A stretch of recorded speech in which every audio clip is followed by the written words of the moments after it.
लगभग तय माना जा रहा है, जिसकी पहचान कट्टर इस्लाम विरोधी की मानी जाती है। वहां हुए चुनाव के बाद आए एग्जिट पोल में गीट्स विल्डर्स सरकार बनाने के सबसे बड़े दावेदार नजर आ रहे हैं। और इसी बात ने यूरोप के देशों की नींद उड़ा दी है, क्योंकि गीट्स विल्डर्स इस्लाम के कट्टर विरोधी माने जाते हैं और वो खुले मंच से इस्लाम विरोधी बयान देते आए हैं। गीट्स विल्डर्स हिजाब को ज्यादती का प्रतीक बताने के बाद चर्चा में आए थे और उन्होंने इस दौरान हिजाब पहनने वालों पर टैक्स लगाने की बात तक कह दी थी। हालांकि इसके अलावा भी वो कई मंचों से इस्लाम और मुस्लिम देशों की मानसिकता पर सवाल उठाते रहे हैं। और अब वो द नेदरलैंड्स के प्रधानमंत्री पद के प्रबल दावेदार माने जा रहे हैं, क्योंकि वहां के एग्जिट पोल के मुताबिक उनकी पार्टी विल्डर्स पार्टी फॉर फ्रीडम के सबसे ज्यादा सीटों पर जीतने की उम्मीद है। अपनी इसी खुशी को गीट्स विल्डर्स ने सोशल मीडिया साइट एक्स पर भी जाहिर किया।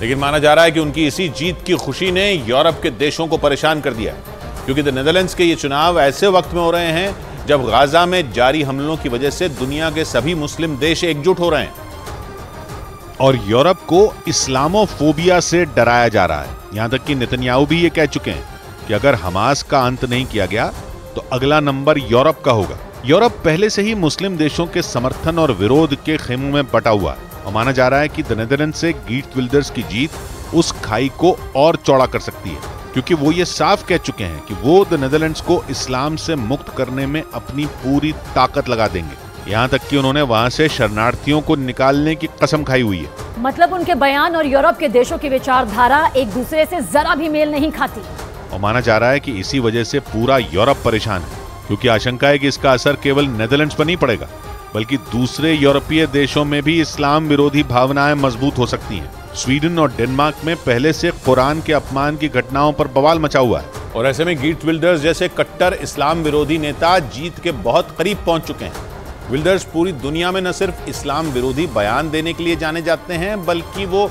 उन लोगों का समर्थन भी करते हैं जो इस्लाम के खिलाफ बोलते हैं।